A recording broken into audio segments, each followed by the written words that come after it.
became interested in Buddhism and meditation in his early 20s.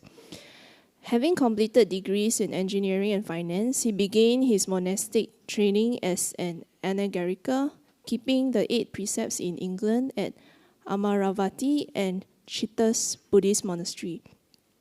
Ajahn Brahmali then travelled to Australia and has lived at Bodhiana Monastery since 1994, ordaining as a bhikkhu in 1996 with Ajahn Brahm as his preceptor. He has been instrumental in most of the building and maintenance projects at Bodhiana Monastery and at the emerging Hermit Hill property in Serpentine. Ajahn Brahmali's knowledge of the Pali language and of the suttas is excellent. He has been getting more and more popular over the years, traveling around Asia and making the teachings of the Buddha easily accessible to all. Let us pay respects to Ajahn.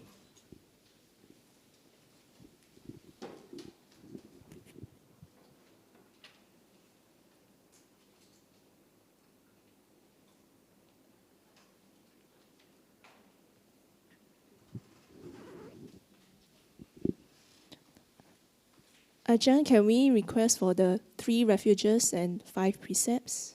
Yeah, you want to turn on the microphone? Is it on? It's on. Okay, good. Good morning, everyone. Good morning. Nice to see you all again. And we will start today, as usual, in a wholesome way by kind of undertaking the foundations of the Buddhist practice, the 5 precepts and the 3 refuges. So I will start out, and then please follow after me afterwards. Namo tassa bhagavato arahato samma sambuddhassa. Namo tassa bhagavato arahato samma sambuddhassa. Namo tassa bhagavato arahato samma sambuddhassa. Bhagavato arahato samma sambuddhassa. Namo tassa bhagavato arahato samma sambuddhassa. Namo tassa bhagavato arahato samma sambuddhassa. Buddhaṃ saranang gacchāmi. Buddhaṃ saranang gacchāmi. Dhammaṃ saranang gacchāmi. Dhammam saranang gacchāmi. Sanghaṃ saranang gacchāmi. Sangham saranang gacchāmi. Dutiyampi buddhaṃ saranang gacchāmi. Tutiyampi buddhaṃ saranang gacchāmi. Dutiyampi dhammaṃ saranang gacchāmi. Tutiyampi dhammam saranang gacchāmi. Dutiyampi sanghaṃ saranang gacchāmi. Tutiyampi sangham saranam gacchāmi. Tatiyampi buddhaṃ saranang gacchāmi. Tatiyampi buddhaṃ saranang gacchāmi. Tatiyampi dhammaṃ saranang gacchāmi. Tatiyampi dhammam saranam gacchāmi. Tatiyampi sanghaṃ saranang gacchāmi. Tatiyampi sangham saranam gacchāmi. Ti saranagamanang nittitaṃ. Amma bante. Pānāti pātā veramani sikkhapadang samadhiyāmi. Anatipata veramani sikkhapada samadhiyāmi. Adinna dāna veramani sikkhapadang samadhiyāmi. Adina dana veramani sikkhapada samadhiyāmi. Kāmesu miccācara veramani sikkhapadang samadhiyāmi. Kamesu miccācara veramani sikkhapada samadhiyāmi. Musavāda veramani sikkhapadang samadhiyāmi. Musavada veramani sikkhapada samadhiyāmi. Sura meraya majjapamadatthana veramani sikkhapadang samadhiyāmi. Surameraya majjapamadatthana veramani sikkhapada samadhiyāmi. Imani pancha sikkhapadani silena sugatiṃ yanti, silena bhoga sampada, silena nibbutiṃ yanti, Tasma silang visodhaye. Sadhu, sadhu, sadhu. Okay, excellent. Well done, everyone. Thank you, Ajahn. Yeah. Okay, welcome again to Buddhist Fellowship. Do come in for those who are late. Today's topic, as you all may know, it's going against the stream. So do come in. I think maybe the front, please squeeze in a bit so that I think a bit full. Please come closer. Yeah. I promise to be kind to you, so please come closer. So, good. Thank you. All right. More than normal, Ajahn, the crowd. Okay, so may we request Ajahn do a short 10-15 minute meditation before the talk? Sure. Short meditation first. Good idea. Yeah.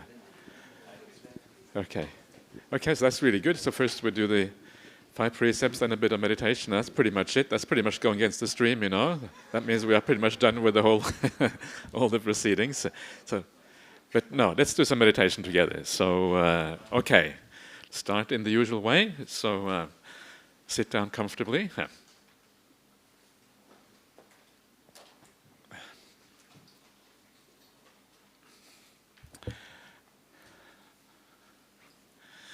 All right, and the idea with meditation is always to just relax the body. The idea is to get the body out of the way. The body has nothing to do with meditation practice. And getting the body out of the way means being comfortable, and it means being at ease. These two things always have to be the primary aim of meditation practice.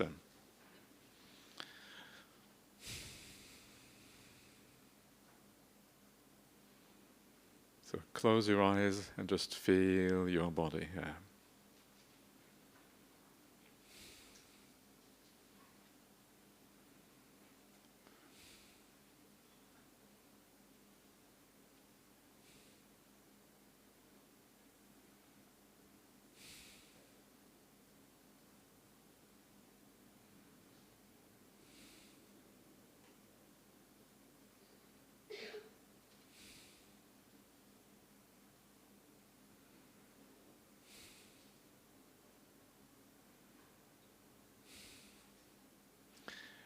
And let go of any kind of stress that you may have. So just relax, be kind to yourself, and just be very patient with meditation. There's no urgency.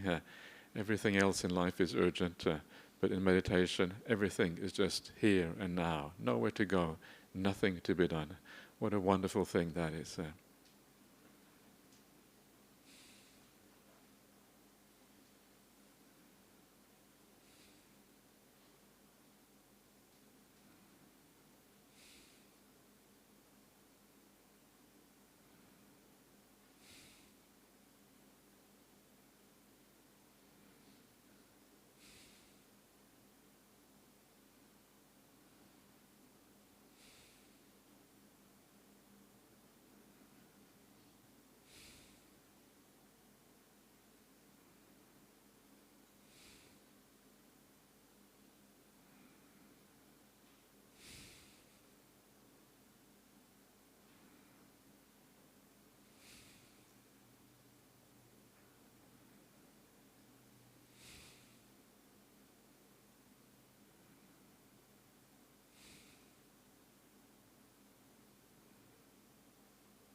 And you know that you are on the right track. If the body just breathes naturally by itself, there's no tension, no stress anywhere. The body just sits there by itself and does its job, which is breathing, basically.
And just take that relaxation as deeply as you possibly can to encompass the mind and the body together.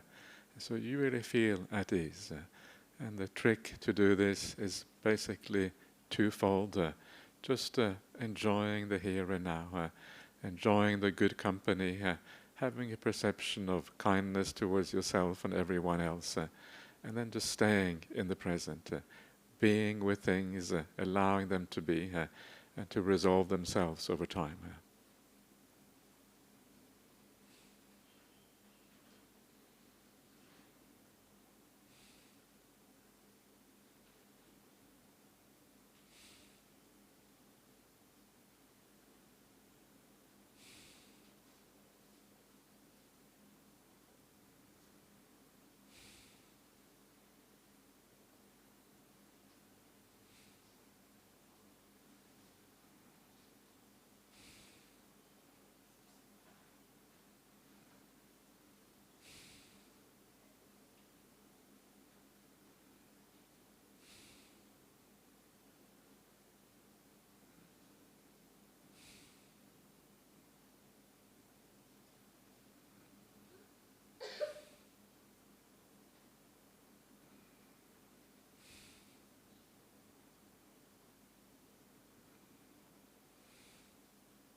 And to help yourself not always moving onwards to something else, remind yourself that there is really nowhere to go in this world. All the happiness you ever wanted is to be found here and now, nowhere else. This is a fundamental part of these teachings. So just enjoy the present. By enjoying the present, the mind just emerges into mindfulness all by itself.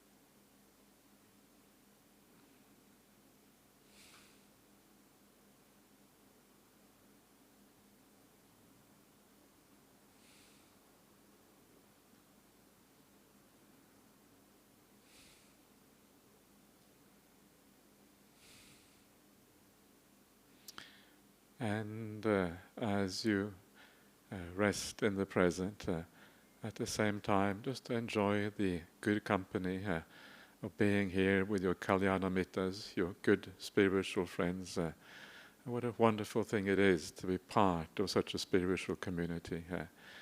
And as we are now in the Christmas season, take the opportunity to wish everyone here in your mind, wish you happiness, well-being, and a very happy Christmas.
just coming to the end already.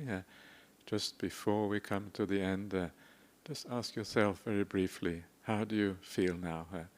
And if you do feel a bit more relaxed and at ease, ask yourself why that is the case.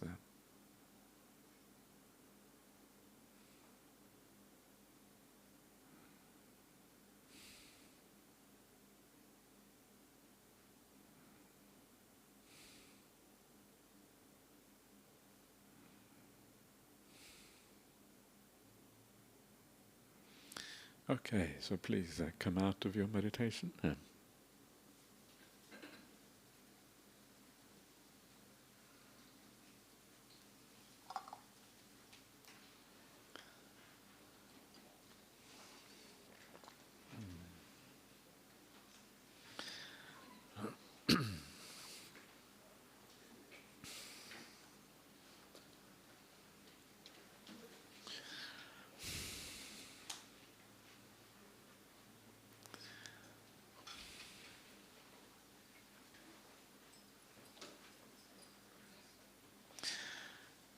Okay, everyone. So today we're going to talk about going against the stream.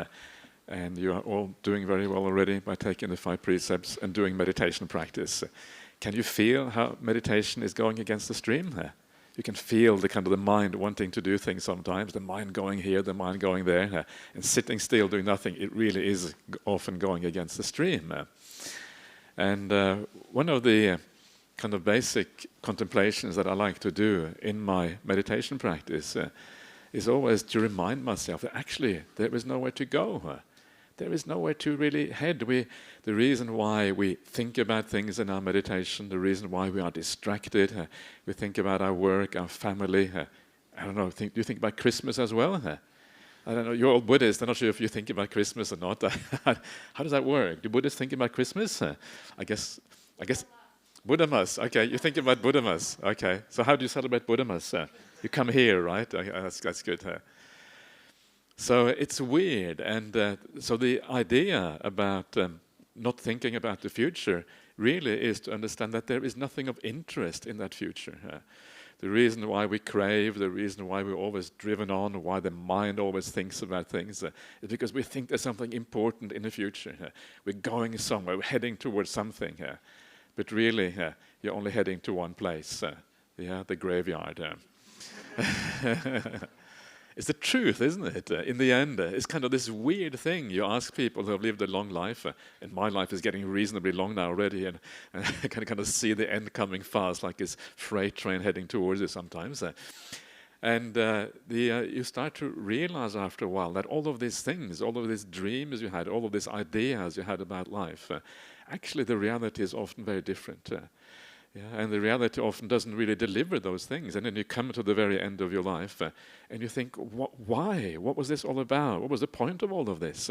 I've gone through the motions. I don't know what everyone else has done. And it didn't really have that kind of point, that kind of purpose, the kind of future I thought it was going to have. And this is the idea that there isn't really any interesting future really in this life. The future is never actually what you think it will be. And so the future, in that sense, isn't really interesting. And this is one of these beautiful ideas that Ajahn Brahmali always tells in meditation practice. Your future is not made by thinking about it, by planning it out, by trying to sort it out in a certain way. Your future is made actually in a completely different way. It is made by how we live this life. It is made by whether we are kind in the present, whether we have a sense of metta, compassion, understanding, peace right here and now, because that is the Dhamma. That is where you develop your mind. That is where you change your outlook. That is where you actually create a more peaceful, a more kind, a more caring person for the future. It happens now, in the present moment. It does not happen in planning, in trying to make things happen in the long run. And this is the paradox, right? This is kind of the weird thing here. And even though I'm sure many of you will probably agree that there is some truth to that. Yeah, it's kind of makes sense. It's kind of obvious in a certain way. And yet the mind has this momentum. This is the stream, right? Going against the stream. The stream drives us on. The stream is that craving that pulls us on into the future all the time. And once we start to understand the delusion, the mistaken views that lie behind that whole craving thing, then the stream starts to calm down a little bit. Yeah, at least a little bit. You don't think as fast as you did last year. Instead of going 100 miles an hour, your thoughts now only 90 miles an hour. Yay, making progress. Sometimes we have to be happy with small progresses, right? Small progress, okay, reducing the speed of thought, okay, that's already doing quite well. So this is one of the ways of kind of slowing down this stream of craving. And you see it so obviously very often in your meditation practice. But what I want to do is I had a look at what I often like to do when I give a talk. Often I like to kind of look at some suttas. So I'm going to look at just one very brief sutta this morning, just to kind of give you an introduction. And so what I often do is I just kind of put in the word stream, and then I look at what suttas come up. I thought, that's a cool sutta. Okay, let me read that one out. And especially if I haven't looked at that sutta myself for a long time, or I've never maybe even seen it before. And this was one of those suttas I thought, wow, this is pretty nice. It's pretty neat. So is that possible, Eiling, to? Yeah. So I'm going to connect myself up to the screen here. So I'm going to see what happens.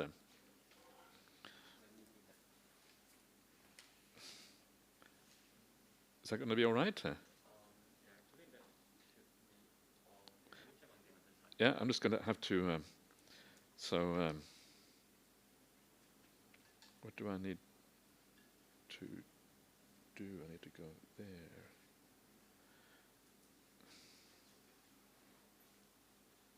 Ah, it's working. Okay, miracles of miracles, it's working. Okay, so I don't know about here I guess in Singapore things tend to work because they're well organized. In Perth, things never work. It's just guaranteed. Anyway, so this little sutta is from the famous collection called the Itivuttaka. Yeah, Itivuttaka is a very nice little collection. Have you heard about the Itivuttaka before? I know some of you have, because some of you are really kind of immersed in the suttas already. But so the Itivuttaka was actually a collection that was recited by a laywoman, yeah. And sometimes we think that the suttas are only recited by the monks, and everyone else is kind of left out. And usually it's kind of the monks, then you have the nuns, then you have the laymen, then you have the laywomen. And it's kind of, that's kind of how things tend to be, kind of in a hierarchical way. So this is kind of cool that this was recited by a laywoman. It shows that things were actually more flat, maybe, within the fourfold assembly than sometimes we think. And she then passed it on to the monks. Anyway, that's just a bit of background. So this is the 109th sutta in this collection, and it's called the Stream. Yeah, and go away. Okay, that's good. I don't want all these distractions. Okay, so the stream, right? So this is then the stream, as we talk about the stream of craving. The stream has many different nuances to it. The stream of craving, the stream of existence, the stream of all kind of desires that we have for being accepted, for whatever it is. All of this desire that drives us somewhere. This is part of the stream. So let's see what the Buddha has to say about this. So this is what this lady said. She was the one who remembered this. This was said by the Buddha, the perfected one. That is what I heard. Iti vuttaka, that is what I heard. That's the meaning of that Pali word. Suppose a person was carried along by a river current that seemed nice and pleasant. River current, this is the desire in the mind, this current that never stops, drives you forward, endless thinking and roaming about. You know the word roaming? The word roaming is one of these great words. It's actually a translation of what it means to be stuck in samsaric existence. The Buddha says we roam about. And the English word roam has this beautiful idea, because a lot when you wander, you might have a certain direction to how you live, right? But when you roam, it's like random. It's like me at night in the streets of Singapore. I'm not entirely joking, because the other day I went for a walk, right? And I thought I'm going to go for a little walk, and suddenly I was lost. Then I was going left, right, forward, and until I had to ask someone, "Where am I?" "Oh, you're in Singapore." "Okay, thank you very much." So where do I go next? So eventually I found my way back. That's why I'm here now. But this is roaming from street to street. You have no idea where you are. And this is a beautiful metaphor for the idea of samsaric existence. Where are we? Are we going anywhere? Do we have a sense of direction? And the answer is no. We're following this stream, and the stream is just heading randomly this way and that way. No idea where we're going. So this is this current that we are led by. It's a kind of roaming kind of current, which doesn't really have a particular direction. And while we are roaming along, with this current, it seems kind of pleasant. We do things, and we kind of get into nice relationships, and we eat nice Singaporean food. I really enjoy coming here just to eat, actually. So I'll come more often to Singapore. And you kind of, life seems enjoyable, right? It seems like so sweet and nice, and then you kind of work really hard, and you get praised by your colleagues, until you get blamed, of course, but you get praised for a while. Maybe if you have a good boss, you got a bad boss, you get blamed. There's always a downside to all of these things, but there's this idea that it is pleasant, this feeling that things are good, and that we will achieve positive things in our life. The current that seemed nice and pleasant. The word seemed here is kind of important, right? Suppose a person was carried along by a river current that seemed nice and pleasant. If a person with good eyesight saw them, they would say, so who do you think the person with good eyesight is? The what? The Buddha, exactly, So this is kind of, so that's exactly, of course, the Buddha, right? The Buddha is the one with good eyesight. The Buddha is the one who sees, the one who knows. And so the Buddha sees you, he sees in the current. What do you think he's going to say about you? Is he going to say, good on you, carry on? Or is he going to say, okay, think carefully while you follow this current, because it might lead you astray? So what does the Buddha say? Mister, I'm not sure if Buddha would say mister, but anyway, although the river current carrying you along seems nice and pleasant, although it looks this way, and this is such an important part of this understanding of what the Dhamma is about. Things seem nice. On the surface, we have this idea that things actually are really great. And we forget that there is a massive downside to this whole thing. This is why we have to be so careful with going with the current, because with the current, it leads you astray. And this is what we're going to see right now, where this actually leads us. It seems nice and pleasant, but actually there are some very big dangers. And those dangers are, those dangers are very interesting here.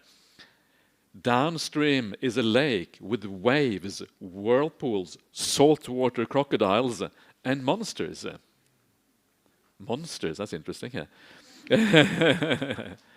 Salt water. Why saltwater crocodiles? The only way you can understand is if you live in Australia. In Australia, they have two kinds of crocodiles. They're called salties and freshies. Freshies are the freshwater crocodiles. Salties are the saltwater. And the freshies are kind of small and cute. They only become 2 meters, 2.5 meters long. Whereas the salties, they become like 5 or 6 meters long, and they will eat you alive, right? So they are really, really scary. I think that's why I put saltwater crocodiles in there. Not just any crocodile, the real deal, as they say here. So this is what you have downstream, right? And this is why it is scary. So this is kind of, again, another simile for the problems of samsaric existence. If you carry on with that stream, you can expect suffering in the future. When you meet a monster or a saltwater crocodile, even a whirlpool, you are in trouble. This is what expects you. This is where you're heading downstream. When you reach there, it will result in death or death-like suffering. So what do you do when that happens? When you realize that actually there is a problem downstream? When you actually understand it will either you will die or you will lead to suffering which is equivalent to death. Well, what do you do? Well, what you do is this, right? Then you will paddle against the stream using your hands and feet. This is the idea of going against the stream. So the idea here is that someone is heading towards suffering without really understanding it. Yeah, you are heading along in this river. You think it is all pleasant and nice. It seems pleasant and nice. And then the Buddha sees you, and the Buddha actually tells you, well, actually, wait a minute. There's a problem here. It may seem very beautiful and wonderful, but actually the reality is quite different. Get back to reality. Listen to what I have to tell you about the issues with these things. And then you will start paddling, going against the stream. And starting out the paddling is, you are all come here to paddle. Is that right? I could see that you started paddling straight away. 5 precepts, that's already paddling. And then meditation afterwards, even more paddling, right? So you're on the right track already. You're heading against the stream. So well done. Marvelous. Wonderful that you're actually doing this. So this is the starting point. Now let's see if we can make you paddle even harder by giving you a talk, fleshing this out a little bit, yeah, and see if that paddling can become even more stronger. Because the paddling is urgent. And this is one of the points that the Buddha makes. So let me just disconnect this again. So that was all I was going to show you in terms of suttas today. So one of the suttas, I'm going to talk about it. I'm not going to show you to you, so that's different. One of the suttas I was talking about recently when we had a retreat. We had a retreat in Batam Island. Yeah, those of you who didn't come, you really missed out. You're aware of that? Yeah. Next year is another opportunity. So maybe uncertain. Yeah, we don't know. This is part of the problem with the stream, right? We don't know where it's going to head. But one of the suttas I was talking about, the suttas are the word of the Buddha, right? So one of these suttas, which actually is kind of mythological and legendary in its scope or its kind of content, still it has some very interesting points of Dhamma. This is known as the Aganya Sutta, about beginnings or the knowledge of beginnings. And this is like the Buddhist idea of creation. Yeah, where does everything come from? We had a lady here yesterday who was asking about creation. There you are. Okay, good. I'm very glad you came back. I thought you might have scared you once and for all with our answers to that one. Good to see you again. So the idea with this creation story in Buddhism, it's very different from all other creation stories. Because all creation stories in all religions, they start with, at the beginning, the world was created. Yeah, things started out. And this is maybe what you were getting at yesterday. What about the first time we were born? Well, how did that happen, right? The first time. That's similar to the idea of creation in a sense.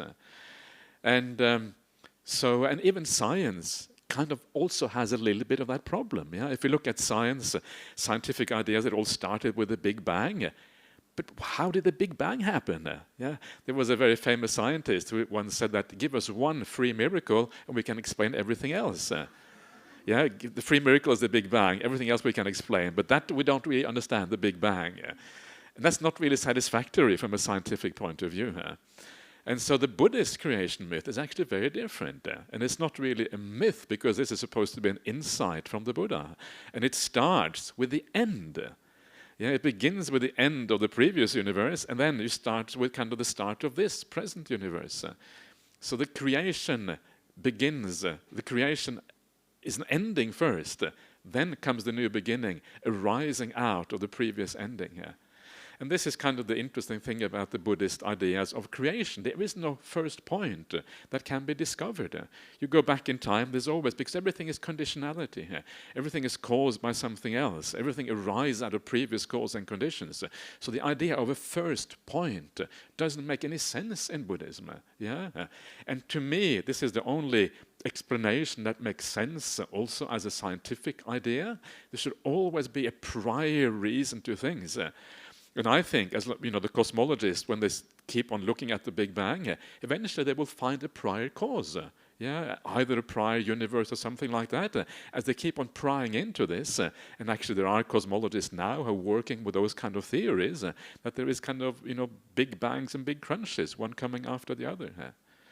Anyway, that's kind of a really side issue that I'm going to talk about. And then the universe begins, right, after getting crunched together. And then, when the universe begins, all these beings are existing in what is called the Abhasara Loka. Abhasaloka is this beautiful realm where everything is really chilled out and everyone is really happy. It's like the equivalent of the jhana realms. You're so blissed out, you have no craving whatsoever. Can you imagine what that would be like? To have so much bliss, there is no craving. You are so completely, utterly satisfied, content, that there's no drive. All the driving forces within you are completely gone. This is it. Found the meaning of life. Nowhere else to go, right? It's kind of, even that thought, even that idea of inclining your mind towards that, having some idea what that means. It's very hard to know what it means unless you have the experience. But then basically what it means is that you found the answer to the meaning of life. If there's nothing to be done, nowhere to go, no more desire to do anything, you're so absolutely blissed out and happy, it means you have found the answer to the meaning, because there's no more movement anywhere. If there's nowhere to go, that's it. Meaning has been arrived at. So these beings are a bit like that. They have really found, in a certain way, the answer to the meaning of life, right? At the very beginning of the universe. They're born in this very, very high realm. But then they make a serious mistake. You are really satisfied. And then, according to this story, everything is just darkness, there's nothing going on. And then there is this substance that appears. And these beings think, oh, the substance has appeared. Yeah? And this substance is really beautiful, has a really nice color, it looks really inviting. And the moment you see the beauty and the invitingness in something outside of you, rather than being really content within, at that moment, craving is born. At that moment, you have to do something. You're no longer satisfied with what you have. And then this substance looks really enticing. I've got to taste it. The break-off appears to that substance. They taste it. Wow, it tastes like the most delicious thing you've ever had in your entire life. Even the Singaporean food doesn't measure up, right? And so you have this bit, and then craving becomes even stronger. And this is... So this is the starting point, and then because the craving becomes stronger, the luminosity, wow, that is really kind of you. Sadhu, sadhu, sadhu. Thank you so much. So this is the going against the stream in action. Yeah. This is Michelle going against the stream, not me. She's the one. I'm going with the stream because I'm enjoying this. I'm in trouble. And so because they are then craving, there is a certain coarseness that arises in those people, because craving and the coarseness of the sensory world, these things go together. These are part and parcel of the same thing. And so coarseness arises, the luminosity dies down, the contentment becomes less. And then they live like this for a very long period of time. And then after a while, even more coarseness arises. They start to divide each other into kind of, inferior and superior and all of these kind of things. And they become even more coarse. And then that kind of beautiful substance they had before, that disappears. And some more inferior substance that isn't so delightful starts to arise. They start eating that, The craving becomes more coarse. And then gradually descend from this very, very lofty realm, become more and more coarse. Like it's almost as if they are descending through the various kind of realms of existence. You can kind of imagine maybe the heavenly realms or whatever, until eventually they come down to the human realm. And they're just like us. This gradual emergence of craving, gradual emergence of delusion, becoming stronger and stronger through basically the natural defilements of the mind, the delusion, the misunderstanding of the nature of existence. And this is a beautiful simile. It's like showing how society becomes more and more coarse. And then there's another sutta just coming just after it, which is like a continuation of the same sutta, called the Dhammacakkas, Chakravartis Ihanada Sutta, I think it's called. Digha Nikaya 26, maybe it's the one just before it. Anyway, whatever, it doesn't matter. And that sutta kind of continues, and it looks at human existence, how human existence too. People kind of continue declining within human existence, becoming more and more coarse, until they just fight with each other all the time. And there's no kind of there's no shame or no kind of, everything is completely chaos. And then gradually after that, it kind of goes up again, it becomes better. But what is interesting about this is that it is a natural inclination of the mind, human mind, to become more coarse. Yeah, this is the natural inclination, and it is driven by two things. It is driven by craving, and it's driven by the illusion of a sense of self. In this idea whereby the world becomes more and more coarse in the Aganya Sutta, first of all, craving makes itself felt, right? You start eating the substance on there, you think this is delightful, you lose your contentment. And further on in the Sutta, I went very fast now through a Sutta which actually is quite long, but further on the Sutta, they start having little plots of land, and so this is my plot, and that is the sense of self coming in. I want to own, I want to have my thing. And then once you have ownership and once you kind of limit your part, then people start to steal. I want your stuff, And then when they start to steal, they want to punish. And when they want to punish, you start to lie because you don't want to punish. No, I didn't steal. I know, there's no problem there. And then all of these defilements, all of these things arise because of this. And it arises out of two things, two core root defilements that we all have to deal with. Craving on the one hand, craving for all the things in the world, and the sense I am, I exist, me, mine on the other hand. These are the two kind of root things that are very problematic in life. And all of this arises out of that. So you can see now, here we have this defilements arising, including all the breaking of the precepts. So when you are keeping the 5 precepts, you're going against this. You're already heading in the opposite direction of what we see in this particular sutta. So it's kind of beautiful. So this is the tendency of the human minds. We have to stem this tendency somehow. Keeping the 5 precepts is the beginning.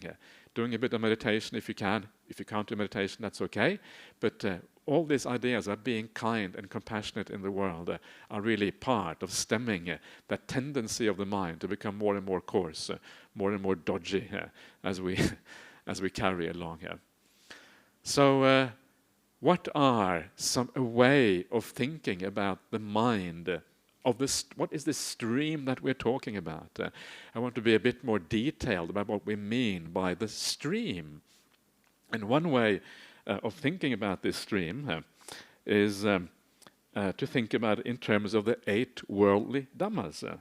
You know the 8 worldly dhammas, the loka dhamma, atta loka dhamma, and these are enumerated in the suttas, and they are like gain and loss, happiness and suffering, praise and blame, and then fame and disrepute, something like that. The 8 loka dhammas.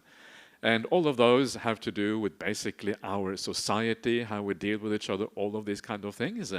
And all of them are kind of worldly things that deal with this life right here and now.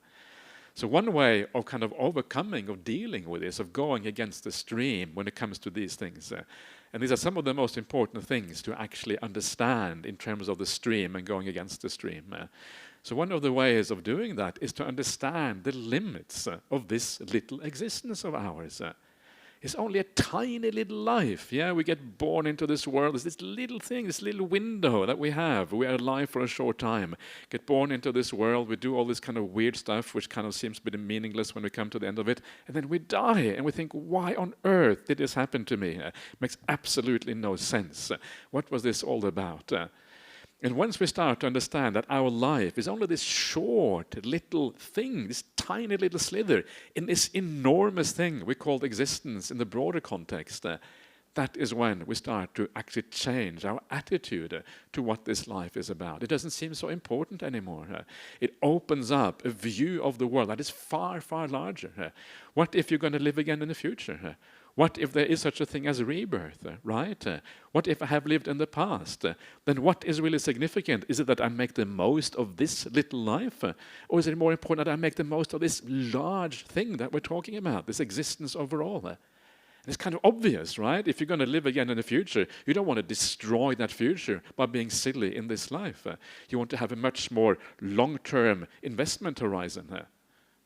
Is that right? Long-term investment horizon. I always like to say, if you want to come to the investment professionals, come to the monks, We know how to invest long-term.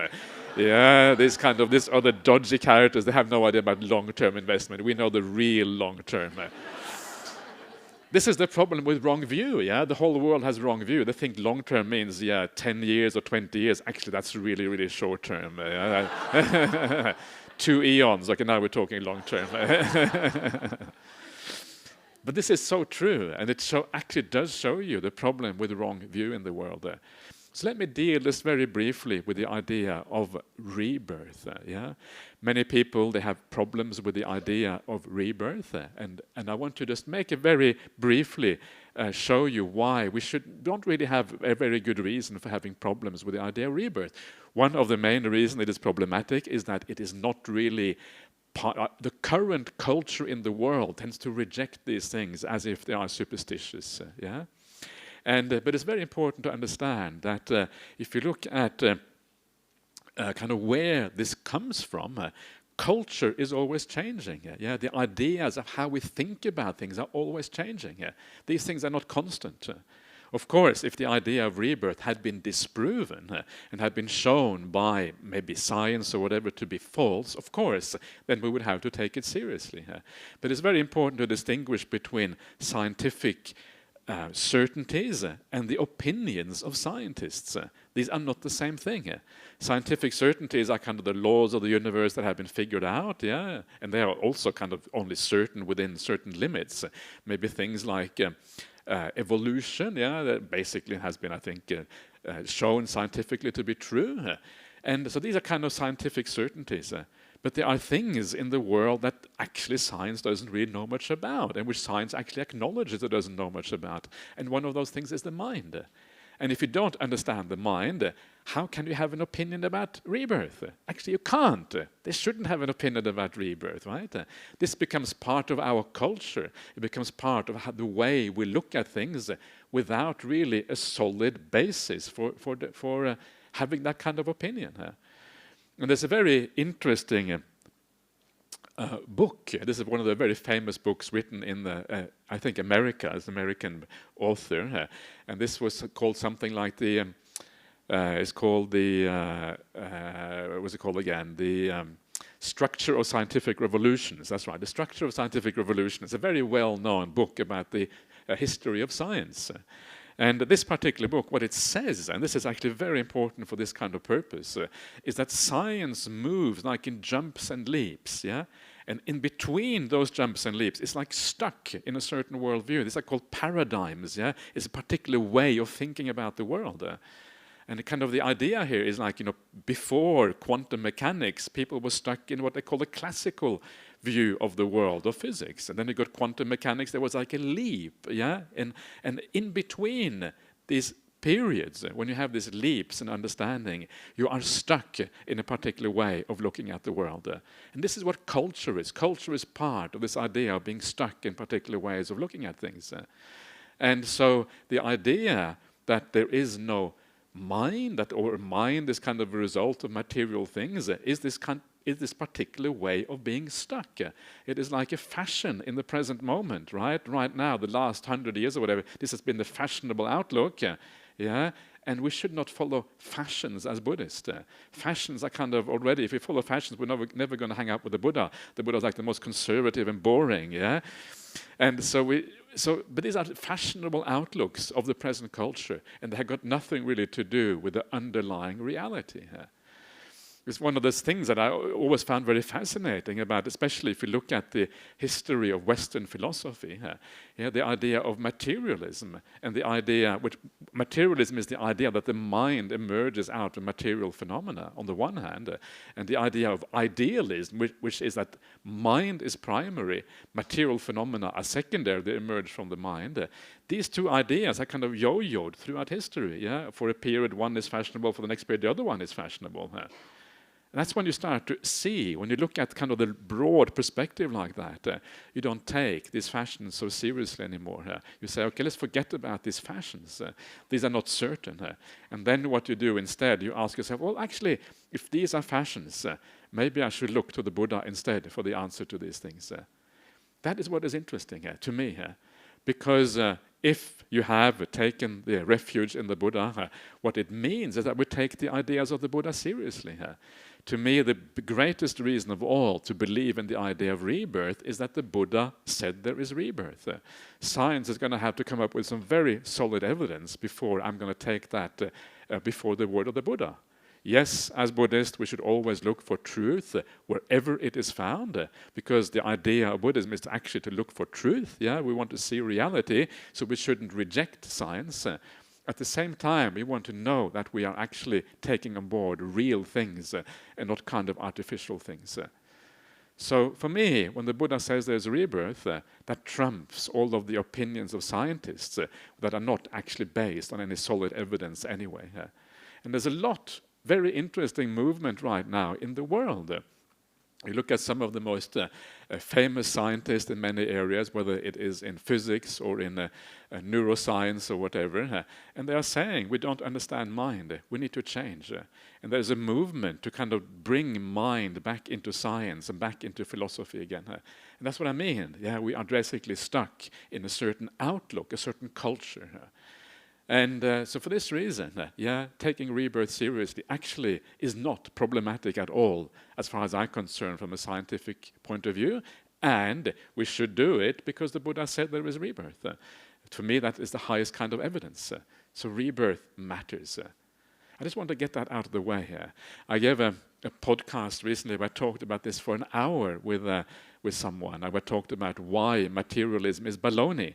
That was the name of the podcast. So if you, it has to be a bit controversial. That's what I reckon. So I kind of fire people up a little bit. Why materialism is baloney, and so this was just a very brief summary of some of the issues I brought up in that podcast. We went on for over an hour.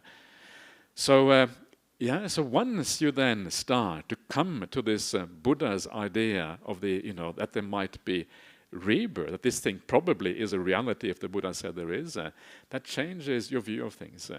And I've said many times already over the last week or so by staying here, try to get a feeling for what this means, rebirth. Try to read some real-life stories of people who have near-death experiences. Listen to these things. These are actually very interesting. And one of the reasons why it is interesting is because it actually changes your own outlook simply by reading the stories of other people. Because you can't really dismiss it. If someone has a story of being out of their body or having kind of close to death, really, really close to death, and they tell you the impact it had on them, it's like, wow, this is actually very interesting. And it will have some of the same impact on you as it had on the person who had the experience. That was what is so fascinating about this. So this is kind of makes things very exciting and very interesting. It opens up a reality that is very, very different from what you normally see here. So let us bring this into the idea of the 8 Loka Dhammas. I was just going to make it 12, but that's kind of rewrite. This is how Buddhism gets rewritten, and you kind of lose the word of the Buddha. It goes from 8 to 12. Ajahn Brahmali's commentary is 12, says 12 rather than 8.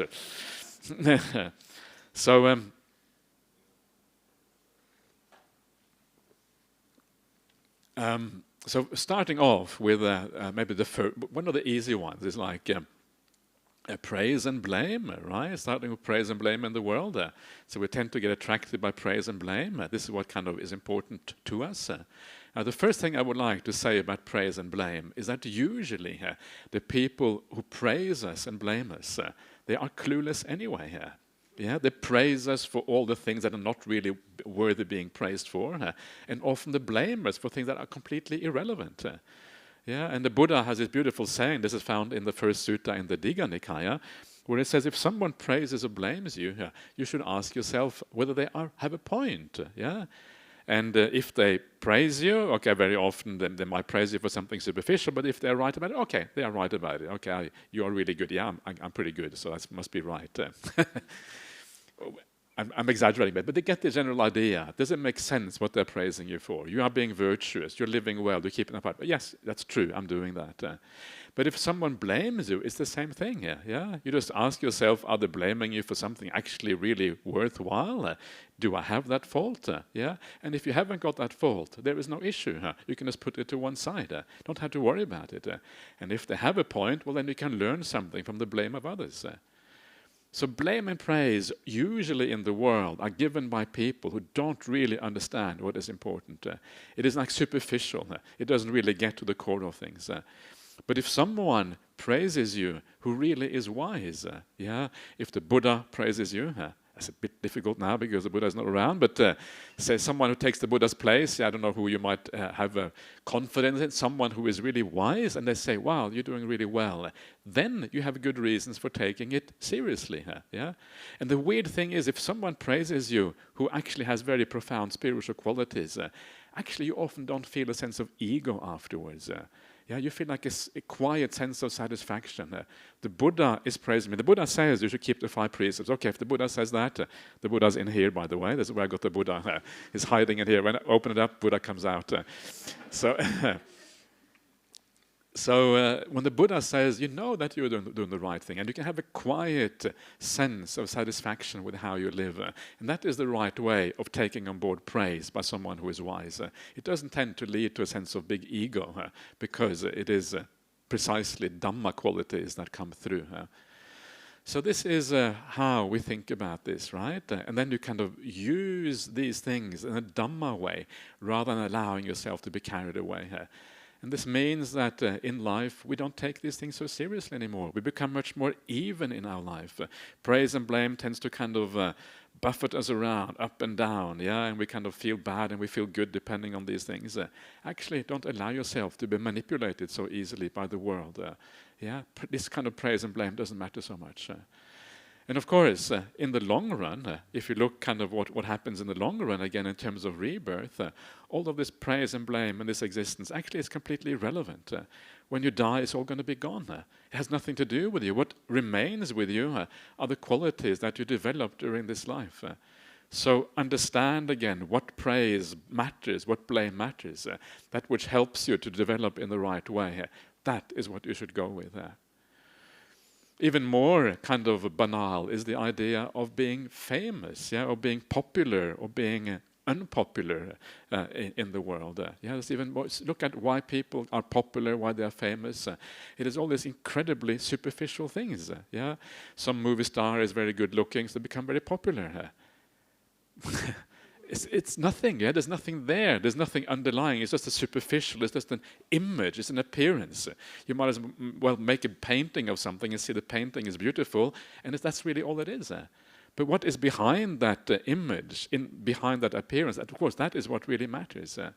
So we get attracted to wealth, we get attracted to people who are good looking, we get attracted to fame. People become famous because they are famous, right? This is another thing. Everyone knows about that, they become more famous. And so all of these things are so superficial again, and so so useless in many ways. And there is actually a nice teaching in the Suttas about how, if you want to be popular, the right way of being popular. The right way is not to be famous or to be wealthy or whatever. The right way to be popular, according to the Suttas, is because you treat other people well.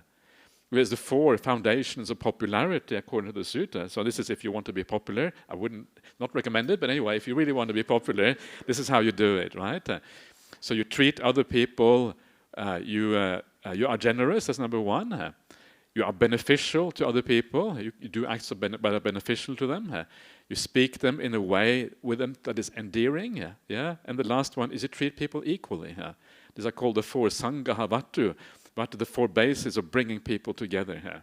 And that's when you become popular in a good way, because you're becoming popular through Dhamma practice. So sometimes in the suttas you read about people, they had like a following of 500 people. They were coming after them, because they were so popular. So imagine having 500 people coming after you all the time. It gets a bit tiring after a while, right? Having all these people coming after you. The pressure is on, you always have to live up to that standard. Okay, always be kind and whatever. So if you are wise, you don't want to be too popular. You don't really want to have too many people around you, because it is a hassle to have too many people who like you. I always notice with someone like Ajahn Brahmali, if he feels that you're getting a bit too friendly or attached or whatever, he will kind of push you away. Okay, enough, and he will say something, and he will just kind of, and you feel, okay, whatever, okay, it's time to kind of to let go of that. And so sometimes you can feel that with people who are very on a very high level in their practice. They won't allow you to get attached to them. If they feel that you get attached to them because of whatever, maybe you like them too much or whatever, they will kind of put you off a little bit. They won't look at you anymore. They will look in a different direction. And you will crave their attention, right? But you won't get it. They won't give you that attention anymore. And that's kind of beautiful in a sense, because at that moment, when you crave the attention of someone, the problem is actually with you. That's where the problem is. So the person who is really wise, they don't want that attachment. They don't want people to hang around with them just because they have certain qualities. They want you to be independent. They want you to live in your own way. So this whole idea of fame and being popular, whatever, it's just a misconstrued idea of what actually really is useful in the world. What is really useful is independence. What is really useful is the ability to be able to live in solitude by yourself. That is what is really powerful. If you have the ability to live in real solitude, it means that you are also extremely independent, because you don't need anything else in the whole world. What is the trick for living in solitude? How can people be able to live in solitude without any problem? And the answer is you have to have metta. You have to have compassion. The more loving kindness you have for the world, the more metta you have for the world, the more ability you have to live in solitude. Because you are fulfilled as you are. You don't have any needs outside. So this is the idea of fame and whatever. So again, it's kind of empty here. And when you look at the larger context of many lifetimes, the fame you have in this lifetime, it all sticks to your ego. The moment you die, that ego, that context of this world is going to be gone. It doesn't have any meaning anymore. Beyond this life, it becomes empty. And beyond this life, what you have with you again are the qualities of your heart, the things that you have developed in this life. If you develop a sense of wanting to be liked by everyone, the quality in your heart is going to be craving. It's going to be very difficult when you die. But if you develop kindness instead, actually it's going to help you in a very, very different way. So what about possessions? Gain and loss, happiness and suffering. These are the last four of these worldly dhammas, and are probably by far the most important ones. And I was telling everyone here about this interesting experience that I had when I went back to the house I lived in as a child. And I started to get an insight into the idea of attachment, and how empty our attachments really are in this life. You see the things that you're attached to, of course, family relationships, but also the things around us. And I remembered living in this house this was in Norway when I was between 9 and 15. And I lived in this house, and when you live in a house, you're a child, you are this is your world, right? All your friends are there, you're playing soccer in front of the garage, and neighbor comes out upset with you because you're destroying his garage door. This is what I remember from those days, and you were kind of messing around, doing all kind of naughty things between 9 and 15. That's the kind of the height of naughtiness, at least it was for me. I was super naughty in those days. I'm not going to tell too many stories on those days because it gets very embarrassed. But your world is there, right? All your friends are there, you go to school there, your parents are there, your house is there. This was your world. And because that is your world, you are attached to it. It is important to you. This is my room. And in my room, I had my things, right? My father gave me a record player at that time, and I played this kind of I can't even remember what the music was. I don't know, how old was I? 13, 14 or something like that. This was like in the old days when they still have this vinyl records, right? This is like 40, even before the CDs. This is like in the Stone Age when it comes to music. And so this was my whole world. And then 35 years later, I came back and I went to that street. And I looked at it, and it looked completely empty here. And I was wondering, how could I ever be attached to this?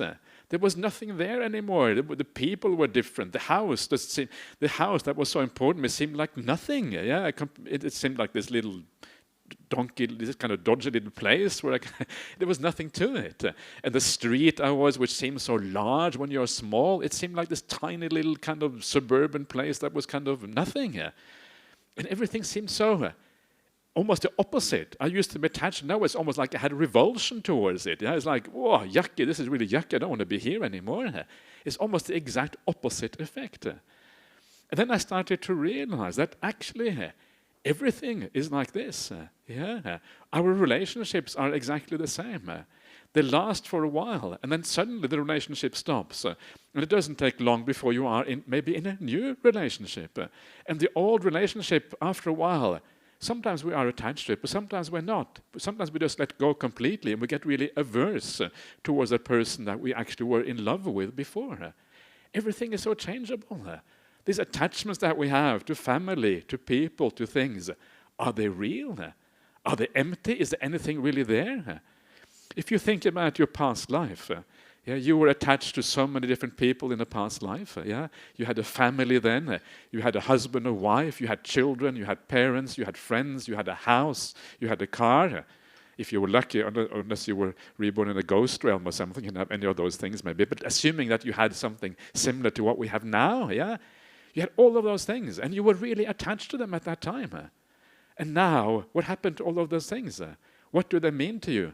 They mean nothing, right? Absolutely nothing. In your next life, when you're going to be again, you will have another relationship. You will have another house.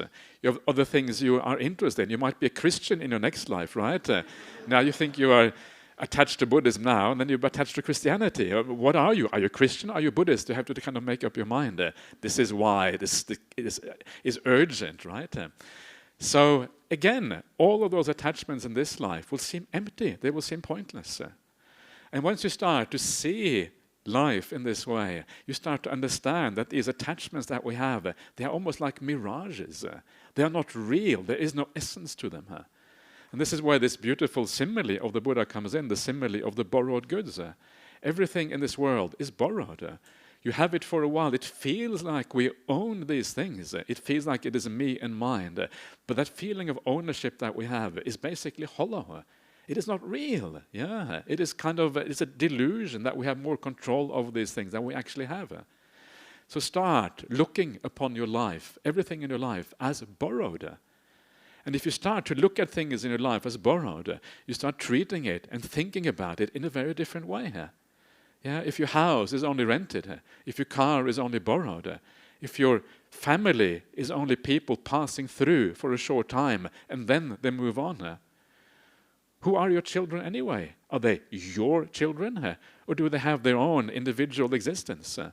They come into your life, but where do they come from? And of course, the reality is they come from a past existence. They were adults in the past at some point. They have built up their own life. They come into this life with an existing personality. And then you have the privilege of helping them, establishing them in this life. But they already have a personality of their own coming into this world. So you help them. They only stay with you for a short while. Then they have to move on into their own life. It's a beautiful way of thinking about the world. Everything just moves on. It is there with you for a while. It is borrowed goods.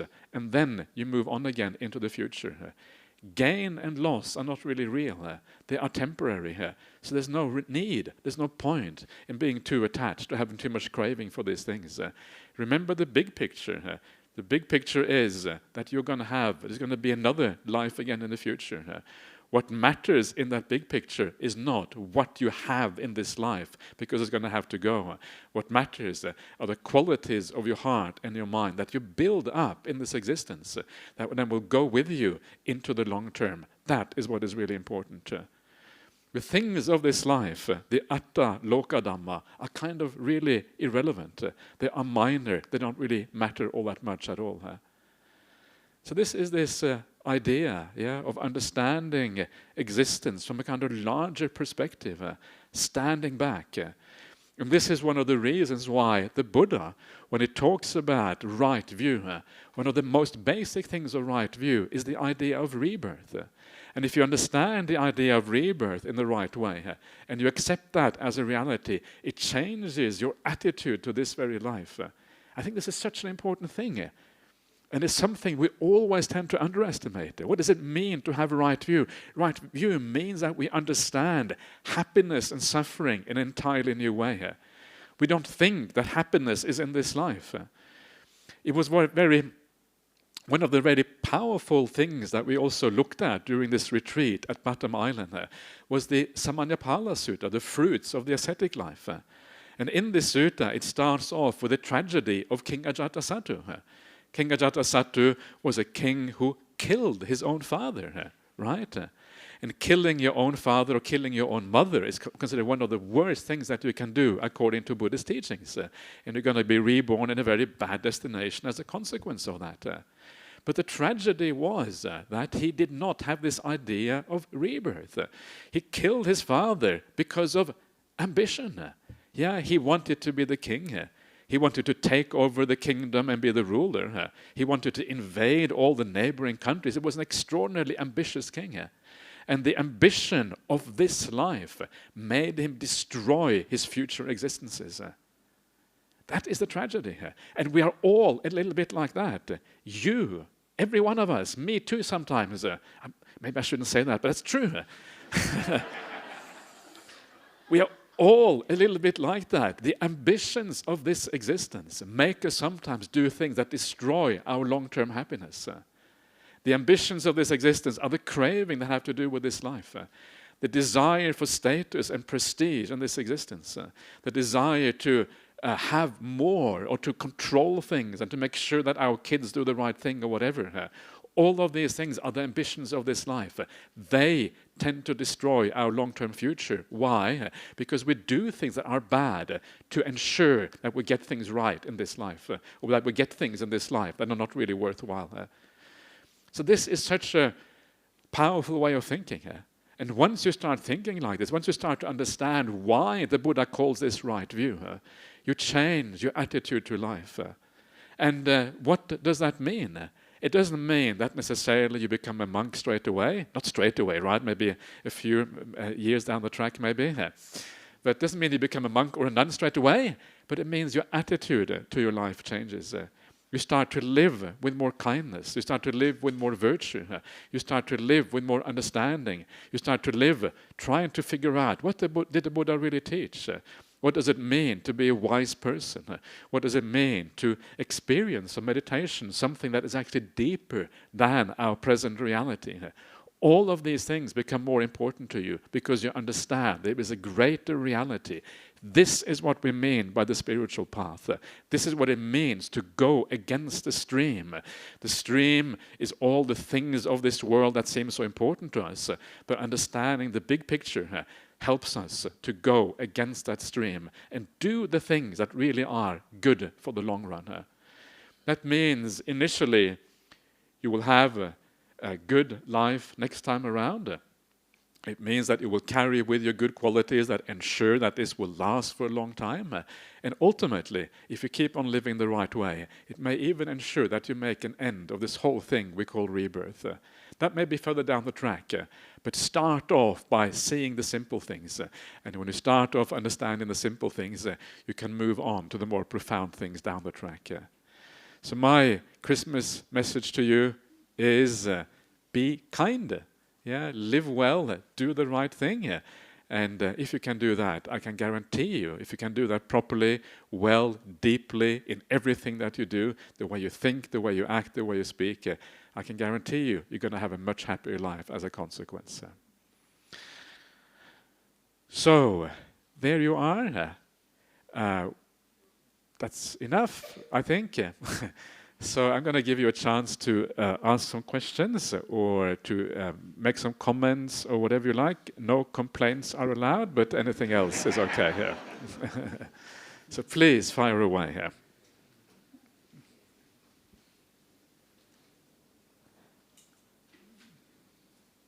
Are there any questions from the floor?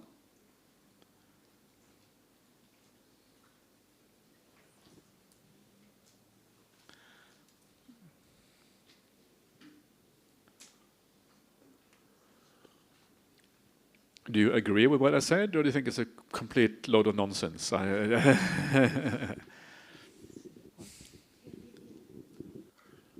hi Ajahn. It's me again.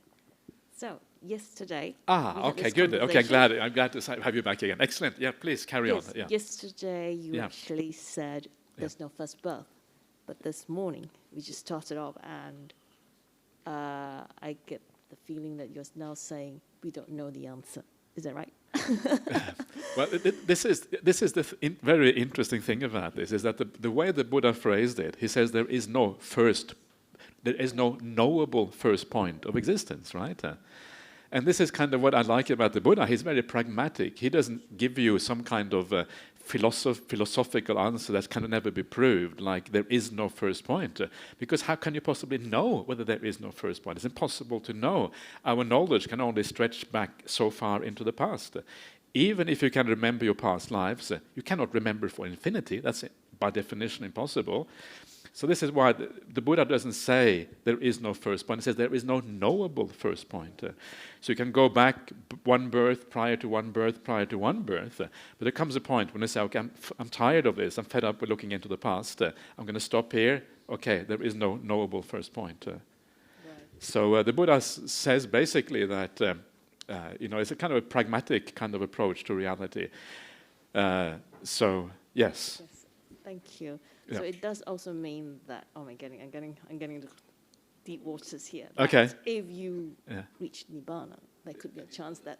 Sorry, what I'm saying is that you reach nibbana, there is a chance that you could come back because there's no. Until today we don't know the origins of energy because now without the self we identify ourselves as energy and we're moving on. Yeah. So we are trying to extinguish this energy that's building up, right? That's what the purpose is to end it all. But we don't know the origins of energy. Well, you do. This is what is so interesting about this, is that you part of the insight on the Buddhist path is the understanding that rebirth can only happen through craving. Yeah? And if you eliminate craving, there cannot be such a thing as rebirth. So it actually requires craving to be reborn. So this is actually can be known according to the Buddha. You can see this. And the reason why you can see this is because the moment you end craving, then you understand the power of craving to drive this round of existence. This is part of what is called dependent origination in Buddhism. And so you can actually know that you will never there will be no rebirth because the cause of rebirth has been destroyed. Right, for this existence. For everything, because there is no rebirth. That means that you won't exist afterwards. Right, so there's no one there anymore afterwards to actually to do anything here. So there is no future anymore. At that point. Right. Okay. So I'm getting on to this. So there's no, because we want to aim not to have wanting, and we don't want as well. We cannot dislike or like something. Right. That's the main. The idea is that you don't really want to exist anymore. Existence becomes pointless to you. Right. So you give up all existence. So even if you came back, you probably don't even care, right? That's why. Yeah. Okay. I think. Good. Anyway, think about it a little bit, and then come back next year. We'll have another discussion next year. Just to clarify about reincarnation, regarding people that are born into poverty and worse living conditions than us, is it due to their previous sins they committed in their past life, or is that are we meant to just see that as them being unlucky? Maybe it is being lucky. Good, bad, who knows? Have you listened to Ajahn Brahm's teachings? Ajahn Brahm says, good, bad, who knows?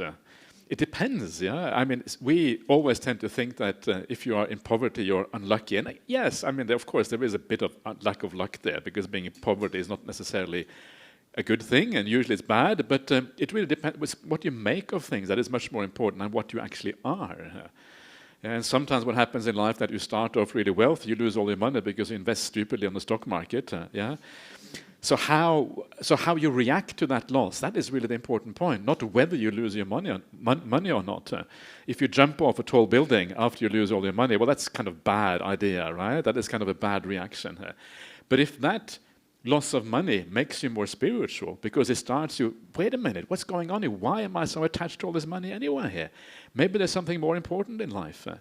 What if your family member dies very near to you? Usually people think of that as a tragedy. But actually, it really depends on how you deal with it. If you deal with it in a bad way and all you grieve and you're sad and you commit suicide yourself or whatever, of course it is bad. But if you deal with it with wisdom, you think, wait a minute, what does this actually mean that a family member has died?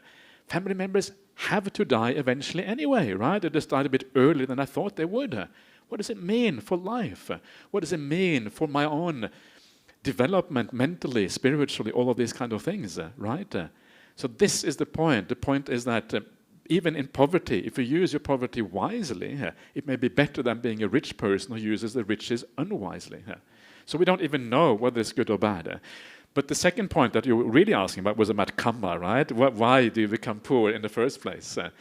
It can be, you can be wealthy because of karma. That is one possibility. Another possibility is that you work really hard, so you become wealthy. A third possibility is just a random accident, you become wealthy. So there's many reasons why you become wealthy, but yes, karma is one of them. So if you make a lot of good karma in this life, and you really want to become wealthy, you might become wealthy in your next life. But is that what you really want? Yes? Wait, so just to clarify, so like those people that are born with like disabilities and that kind of stuff, is it like are we meant to view that as like they kind of, I guess, deserve it because in their past life they probably have committed various like very bad sins? We had this question yesterday, and the answer is that you can become, disabled for many different reasons. You walk into the street, you don't look properly, a car comes, bang, you're disabled for life. It can be illness. You get some kind of illness, and illness is not necessarily karma. It can be not apart from karma. But the broader point is that yes, it can be the result of karma. But it doesn't mean that they are responsible. And the reason why it doesn't mean that they're responsible, because we all have made bad karma. We all have the potential for actually ending up crippled or handicapped or whatever. And the karma that we make, very often we do these things because we don't understand properly. We are deluded. If you do an action of greed, for example, in this life, is that because you are because you really want to be greedy, or is it because you don't really understand the consequences of greed? Why do we do bad things in the first place? The reason we do bad things is because we are blind. We deserve compassion if we are blind. And if that blindness leads you also to becoming handicapped in the future, you deserve even more compassion, Because first of all, you act out of blindness, which certainly needs compassion. Then the results also are bad. So actually, it's a double reason for being compassionate towards somebody. So we should never, when we think about the idea of karma, we should never think that it is the person's fault. Because once we think like that, we lose compassion for the person. And losing compassion is the exact opposite of what we should be doing on the Buddhist path. Everyone is worthy of compassion, regardless of whether somehow, the cause in the past was their own actions or not. Okay, thank you. Yeah. Okay, we have enough time for one last question. Good morning, Ajahn. Thank you for the talk. Building on the conversation just now and yesterday, so if we look at others who are facing difficult circumstances and we show compassion because we know that a lot of times they're deluded and a lot of this is due to the causes and conditions that they are facing. Conversely, if we are looking at somebody who, like a great teacher, who has great attainments, and on one hand we can feel inspired, but on the other hand, what if there's this nagging thought in our minds that it's just the causes and conditions? If it's not just the great teachers, even if it's for ourselves, if we look at our practice and we see ourselves improving, so how do we sustain ourselves in the practice and not feel maybe a bit despondent that, it's just the causes and conditions, and that maybe one day we might go down a different path? Thank you, Ajahn. So this is a very important point, and what it really means is that you understand the importance of putting into place the right cause and conditions. That's what you understand. If you really understand everything as cause and conditions, you make sure that you maximize those cause and conditions right now. Otherwise, it might be too late, right? And what does it mean to maximize those cause and conditions? Well, it means to hang out with the Buddha. It means to hang out with the suttas. It means to hang out with the noble ones. It means to have kalyana mittas. It means to listen to the Dhamma. It means to allowing yourself to be brainwashed by the good brainwashing. As I like to say, because we get brainwashed anyway, so get the good brainwashing. That's kind of the point. So you understand the importance, the significance of the conditioning process. Because without that, there is nothing. And if you see a great teacher who teaches, well, it doesn't mean that you dismiss it as not being meaningful. It is still meaningful because it shows you the potential of what can happen to human beings. So when you see a great teacher, actually you should see yourself. You should see your own potential in that teacher. This could be me. This is the right way of thinking about it. Instead of thinking that this person is somehow different from you. When we think about the Buddha, that could be me. I also have the potential to be the Buddha. I also have the potential to be an arahant. When you see enormous amounts of kindness and care and compassion, I have that potential within me. So you feel inspired when you see goodness, yeah, because actually you're seeing something that you know, there's something in the world, there's a possibility in the world that you don't even know about if you live an ordinary life. Ordinary life, we have all of this kind of chaos going inside of us. But when you see someone who is really powerful, like some of the monks and even some of the lay people I met in my life, like, wow, here there's something really powerful going on. I could do with some of that, those qualities myself, right? And then it inspires you to practice because you know that there is something in the world that is actually very, very beautiful, very worthwhile, really, really interesting in a sense. So this is the way to think about it. So get the best, this is one of the reasons why I became a monk, is because, why I'm still a monk maybe, this is the best conditioning process. If you're going to get conditioned, this is the best way, right? Because, why? Because I have an excuse for reading the suttas every day. I can stay in that room, nobody kind of disturbing me too much, yeah. Very difficult as a layperson, you have to be around people all the time. So you have the kind of almost ideal conditions for the practice of the path as a monk. And so this is one of the reasons why the monastic life is very, very useful. Thank you very much, Ajahn. Can we say sadhu 3 times? Sadhu, sadhu, sadhu. Okay, Let's pay respects to Ajahn before we invite you. Can we invite you for lunch? Yeah. Shall we pay the respect to the Buddha Dhamma Sangha first? Yeah. Let's do the Arahang Samma Sambuddha together. It's nice to do.